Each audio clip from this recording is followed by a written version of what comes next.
Here's the totally rebuilt garden bench.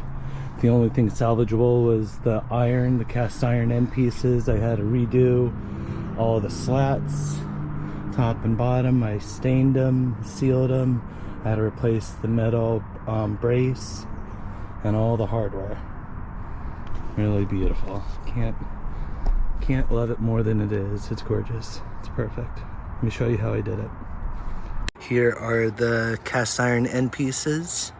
I haven't done anything with them. I'm going to take a wire brush and scrub the spider webs out of there and the dirt and the grime, and then I'm going to paint them with a rust-proof enamel.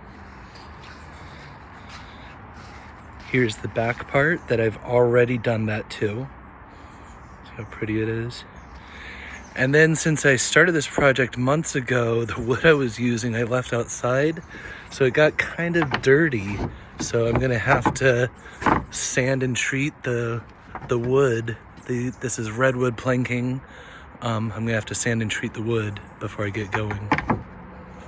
Not a big deal though.